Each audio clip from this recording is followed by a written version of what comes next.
अस्सलाम वालेकुम नाज़रीन, मैं मोहम्मद असलम हुसैन सियासत की आलमी ख़बरों में आप सबका इस्तकबाल करता हूँ। अमेरिकी सदर जो बाइडन ने उम्मीदवार नामजद होने के लिए दरकार डेलीगेट्स की हिमायत हासिल कर ली है।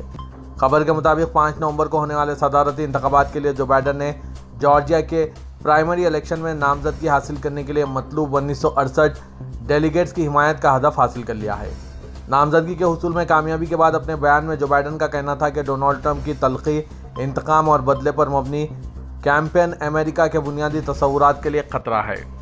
उन्होंने कहा कि अब राय दहिंदगान का इख्तियार है कि वो अपने मुल्क के मुस्तकबिल का फैसला करे, ये बताए कि वो मुल्क की जमहूरियत के तहफ़्फ़ुज़ के लिए खड़ा हो रहा है या फिर इसकी तबाही को वोट देता है। अपने बयान में जो बाइडन का मज़ीद कहना था कि राय दहिंदगान को फैसला करना है कि वो आज़ादी के हुकूक़ की हिमायत में खड़े होंगे या फिर शिद्दत पसंदों के इसे चुनने का मौका फराहम करेंगे। दूसरी जानिब साबिक़ अमेरिकी सदर डोनाल्ड ट्रंप भी रिपब्लिकन पार्टी के सफ़े अव्वल के सदारती उम्मीदवार हैं। ताहम यकीनी है कि वो भी सदारती उम्मीदवार नामजद कर दिए जाएंगे। अमेरिका के सदारती इंतखाबात 5 नवंबर को होंगे, जिसमें एक बार फिर जो बाइडन का मुकाबला डोनाल्ड ट्रंप से होगा। अमेरिका के वज़ारत दिफा पेंटागन ने कहा है कि 4 बहरी जहाज़ गाज़ा की तरफ रवाना कर दिए गए हैं। ये बहरी जहाज़ इसराइल के ज़ेर मुहासरा गाज़ा में भूख और ग़िज़ाई क़िल्लत के शिकार फ़लस्तीनी अवाम की ग़िज़ाई ज़रूरियात तक रसाई की खातिर मोबाइल बंदरगाहों का काम करेंगे। पेंटागन के तर्जुमान ब्रिगेडियर पैट्रिक रॉयनर ने मामूल की प्रेस कॉन्फ्रेंस से खिताब में कहा कि गाज़ा में इंसानी इमदाद के ऑपरेशनों और मशरक़ी बहर रूम में आर्जी जेटी की तामीर के मिशन से ताउन के लिए पेंटागन ने 4 बहरी जहाज़ रवाना किए हैं।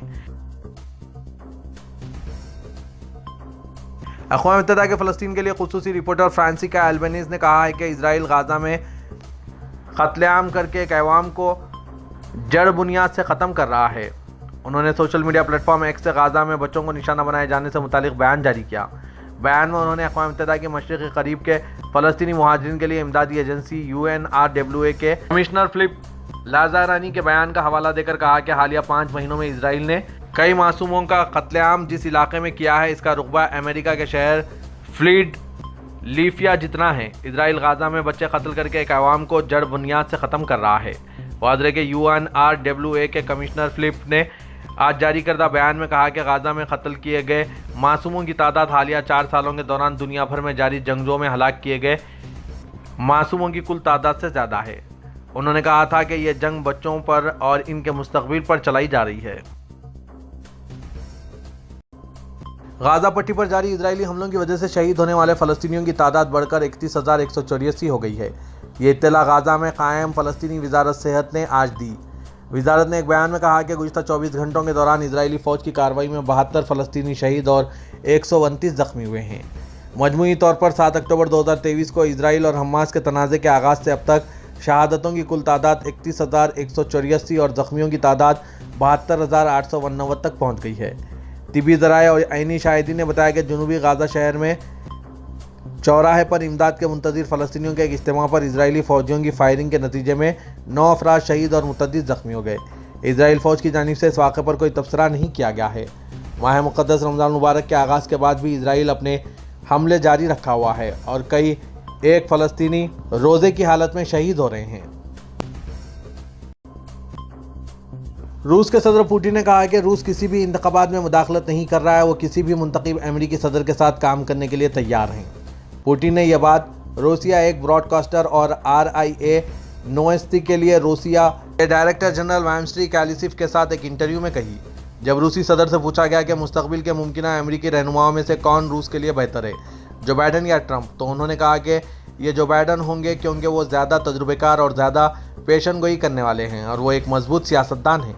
ताहम रूसी रहनुमा ने कहा कि रूस किसी भी अमेरिकी रहनुमा के साथ काम करेगा जिस पर अमेरिकी अवाम को एतमाद हो। पुतिन ने कहा कि हम किसी भी इंतखाब में किसी भी तरह से मुदाखलत नहीं करते और जैसा कि मैंने कई बार कहा है, हम किसी भी ऐसे रहनुमा के साथ काम करेंगे जिस पर अमेरिकी अवाम, अमेरिकी वोटरों को एतमाद हो। जापान में एक खानगी कंपनी की तरफ से खला में भेजे गए रॉकेट टेक ऑफ के बाद फट गया। रॉकेट 4 शुबे को लॉन्च होने के फ़ौरन बाद फट गया। अवामी नशरियाती इदारा NHK ने अपने रॉकेट धमाके की वीडियो जारी की। इस वीडियो में रॉकेट से आग के शोले और धुआं उठता हुआ नजर आया। टोक्यो में कायम स्टार्टअप स्पेस वन का मकसद पहली निजी जापानी कंपनी बनना है जिसने कामयाबी के साथ सैटेलाइट को मदार में रखा, लेकिन इसका मिशन नाकाम रहा। یہ راکٹ جاپان کے مغربی علاقے سے لانچ کیا گیا۔ اس راکٹ کے لانچنگ کے فوراً بعد پھٹنے سے جاپانی نجی کمپنی کی کوششوں کو بھی دھکا لگا ہے۔ سعودی عرب کے ولی عہد و وزیر اعظم شہزادہ محمد بن سلمان آج چہارشنبے کو مدینہ منورہ پہنچ گئے ہیں۔ سرکاری خبر رساں NCSPA کے مطابق مدینہ منورہ کے امیر محمد بن عبدالعزیز انٹرنیشنل ایئرپورٹ پر گورنر شہزادہ سلمان بن سلطان اور نائب گورنر شہزادہ سعود بن خالد بن فیصل بن عبدالعزیز نے ولی عہد کا خیر مقدم کیا۔ اس سے قبل شہزادہ محمد بن سلمان نے ریاض کے قصر الیمامہ میں مملکت کے مفتی اعظم، شہزادوں، علماء، وزراء اور شہریوں سے ملاقات کی۔ ولی عہد نے رمضان المبارک کی آمد پر مبارکباد پیش کی اور دعا کی کہ اللہ ہم سب کے روزے، عبادات اور نیک اعمال کو قبول کریں۔ خادم حرمین شریفین شاہ سلمان بن عبدالعزیز کی قیادت میں وطن عزیز کی سلامتی اور استحکام کو برقرار رکھیں۔ سعودی کابینہ نے خادم حرمین شریفین شاہ سلمان بن عبدالعزیز کو رمضان المبارک کی آمد پر مبارکباد پیش کی ہے اور اس موقع پر سعودی عوام اور دنیا بھر کے مسلمانوں سے ان کے خطاب کو سراہا ہے۔ سعودی ولی عہد نے مملکت کو 2 مقدس مساجد اور ان کے زائرین کی خدمت کا اعزاز عطا کرنے پر اللہ کا شکر ادا کیا اور دعا کی کہ ماہ مبارک امہ اور دنیا کے لیے سلامتی اور استحکام لائے۔ سرکاری خبر رساں NCSPA اور عرب نیوز کے مطابق کابینہ کا اجلاس آج ولی عہد و وزیر اعظم شہزادہ محمد بن سلمان کی زیر صدارت ریاض میں منعقد ہوا۔ اجلاس میں کابینہ نے غزہ کی پٹی میں اسرائیلی جارحیت کو روکنے اور فلسطینی عوام کے مصائب کو ختم کرنے کی ضرورت کا اعادہ کیا۔ اجلاس میں فلسطینیوں کے تحفظ اور خود ارادیت کے ساتھ رہنے کے حقوق پر زور دیا تاکہ وہ 1967 کی سرحدوں کے اندر ایک قابل اعتماد اور ناقابل واپسی راستے کے ذریعے اپنی ریاست قائم کر سکیں جس کا دارالحکومت مشرقی القدس ہو۔ کابینہ نے تمام سوڈانی فریقوں پر زور دیا کہ وہ جدہ مذاکرات کے نتائج کی پابندی کریں جس کا اس افریقی ملک میں استحکام اور خوشحالی کے حصول کے لیے تنازعات کو روکنا اور سیاسی مذاکرات کے ذریعے بحران کو حل کرنا ہے۔ اجلاس میں اس امید کا اظہار کیا گیا کہ ریاض میں land and dust store room سے متعلق پہلی بین الاقوامی کانفرنس کے نتائج اس شعبے میں عالمی کوشش کی سپورٹ میں معاون ثابت ہو گئے۔ کابینہ نے مزید کہا کہ یہ کانفرنس موسمیاتی چیلنجوں سے نمٹنے اور گرین سعودی عرب اور گرین مشرق وسطی انیشیٹو کے ذریعے ماحولیات کے تحفظ کے لیے سعودی عرب کے اہم کردار کو اجاگر کرتی ہے۔ مدینہ منورہ میں حضرت سلمان الفارسی سے منسوب کنواں جسے الفقیر کنواں بھی کہا جاتا ہے ترقیاتی کاموں و تزئین کے بعد زائرین کے لیے دوبارہ کھول دیا گیا ہے۔ سعودی عرب کی سرکاری نیوز ایجنسی SPA کی رپورٹ کے مطابق اس قدیم کنویں کی تاریخ 1400 سال قبل پر محیط ہے جس کا تعلق پیغمبر اسلام کے زمانے سے ہے۔ مدینہ منورہ کے علاقے عالیہ میں واقع الفقیر کنواں باغات سے گھرا ہوا ہے۔ زمانہ قدیم میں اس کنویں سے پانی نکالنے کے لیے پلیاں استعمال کی جاتی تھی۔ مدینہ ریجن ڈیولپمنٹ اتھارٹی اور دیگر متعلقہ اداروں کی نگرانی میں اس تاریخی مقام کو سہولیات سے آراستہ کر کے زائرین کے لیے کھولا گیا ہے۔ سعودی عرب کے تاریخی محقق فواد المقامسی نے بتایا کہ الفقیر کنویں کی نسبت حضرت سلمان فارسی کے حوالے سے ہے جو یہاں قائم ایک باغ میں کام کرنے والے غلام تھے۔ پیغمبر اسلام صلی اللہ علیہ وسلم نے باغ کے مالک سے انہیں آزاد کرایا تھا جس کے بعد یہ جگہ سلمان فارسی کے کنویں سے منسوب ہو گئی اور اسے عام طور پر الفقیر کنواں کہا جاتا۔ عالیہ محلے میں موجود اس کنویں پر ترقیاتی کاموں میں ارد گرد لوہے کی باڑ کی تنصیب شامل ہیں۔ کنواں اور اس کے پانی کی گزرگاہوں کے اوپر پل اور مرکزی دروازے کے اطراف کی مضبوطی کے لیے مدینہ منورہ کا مقامی پتھر استعمال کیا گیا۔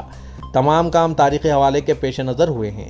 اس تاریخی مقام پر کھجور کے درخت بھی لگائے گئے ہیں۔ اندرونی صحن کی اسلامی طرز پر آرائش کر کے زائرین کے بیٹھنے کے لیے قدیم تاریخ کو مد نظر رکھتے ہوئے پتھر کے بینچ نصب کیے گئے ہیں۔ کنویں کی عمارت کے داخلی دروازے پر معلوماتی تختی لگائی گئی ہے جس پر مقام اور تاریخ کے حوالے سے اس کی اہمیت کے بارے میں تفصیلات درج کی گئی ہے۔ مسجد تنعیم حرم شریف سے 7 کلومیٹر کے فاصلے پر شمال مغرب میں مکہ مکرمہ سے مدینہ منورہ کے لیے ایکسپریس وے پر واقع ہے۔ عرب نیوز کے مطابق مسجد تنعیم کے نام سے مشہور ہے۔ یہ مسجد مکہ مکرمہ کے رہائشیوں کے لیے عمرہ کرنے کی تاریخی اہمیت رکھتی ہے۔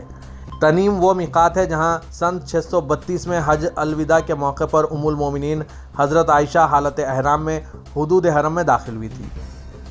تنعیم کے اس تاریخی مقام پر سن 854 میں ایک مسجد قائم کی گئی جو مسجد عمرہ اور میقات یا مسجد عائشہ کے نام سے معروف ہے۔ عمرہ زائرین سال بھر اس مسجد سے عمرے کا احرام باندھتے ہیں اور موسم حج میں مکہ میں رہائش پذیر عازمین کی وجہ سے یہاں سے احرام باندھنے والوں کی تعداد میں نمایاں اضافہ ہو جاتا ہے۔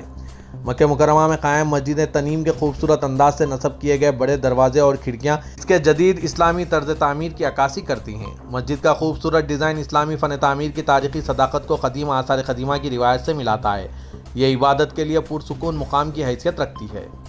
مسجد تنعیم 6000 مربع میٹر رقبے پر تعمیر کی گئی ہے جبکہ पूरा कॉम्प्लेक्स 84,000 मुरब्बा मीटर पर मुहित है और मस्जिद में बैक वक्त 15,000 नमाजियों की गुंजाइश है। सऊदी अरब में महकमा शहरी दिफा ने आज चारशंबे से इतवार तक मुमलिकत के मुख्तलिफ इलाकों में मजीद बारिश और गरज चमक के साथ तूफान की पेशगोई के पेश नज़र शहरियों और मुकीम गैर मुल्कियों को खबरदार किया। अखबार 24 के मुताबिक शहरी दिफा ने यह अलर्ट मौसमियात के कौमी मरकज़ की जानिब से पेशगोई के बाद जारी किया है। शहरियों पर जोर दिया गया कि वो बाहर निकलते हुए ज़्यादा एहतियात करें। शहरी दिफा का कहना है कि इमदादी यूनिट्स मुमलिकत में बारिश से मुतासरा इलाकों में हंगामी बुनियादों पर खिदमात पर मामूर होंगे।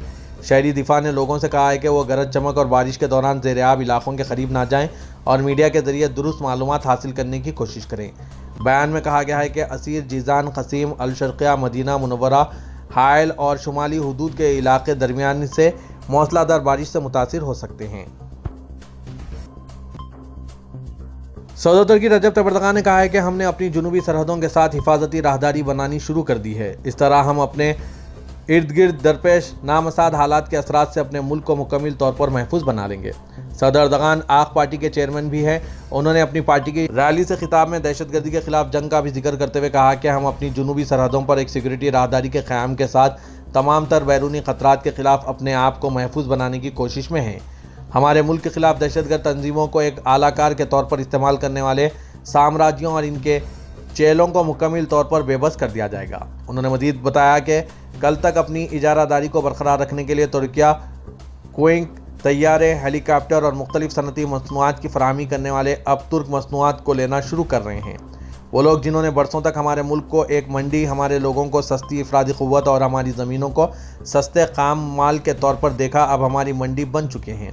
दूसरे अल्फाज में हमने खेल का पांसा बदल दिया है। अगर हम इस्तेकाम और एतमाद को नुकसान पहुंचाने का सद्भाव और अपने इत्तेहाद, यकजहती और भाईचारे का तहफ़्फ़ुज़ करें तो हम अपने दुश्मनों को मात देकर बाज़ उमूर को अहम मौके में बदल सकते हैं। पाकिस्तान के वज़ीर-ए-आज़म शहबाज शरीफ ने कहा है कि belt and road initiative BRI इंतहाई बसीरत वाला मंसूबा है जो गुर्बत का खात्मा और सरमायाकारी बढ़ा रहा है। वज़ीर-ए-आज़म पाकिस्तान मुंतखब होने के बाद अपने पहले इंटरव्यू में आज चारशंबे को चीन की न्यूज़ एजेंसी ज़िन्हुआ को खुसूसी इंटरव्यू में इनका कहना था कि पाकिस्तान और चीन मुश्तरका तरक्की और खुशहाली के लिए मिलकर आगे बढ़ेंगे। उन्होंने कहा कि पाकिस्तान को चीनी जिद्दत के मॉडल की तक़लीद करनी चाहिए। ये एक अजीम कामयाबी का नमूना है। चीन ने करोड़ों अफराद को खित्ते गुर्बत से निकाला और तालीम, सेहत, तिब्बी सहूलियात और रोज़गार तक रसाई फराहम की। वज़ीर-ए-आज़म पाकिस्तान शहबाज शरीफ ने कहा कि चैलेंजों के बावजूद चीन दीगर ममालिक के मुकाबले में बतदरीज तरक्की कर रहा है। गुर्बत के खात्मे में मुलाजमतों की फराहमी, कस्बों और शहरों, ज़राअत और सनअत, इंफॉर्मेशन टेक्नोलॉजी और दीगर प्लेटफॉर्म्स में कारोबार शुरू करने के लिए इस मॉडल को अपनाना चाहिए।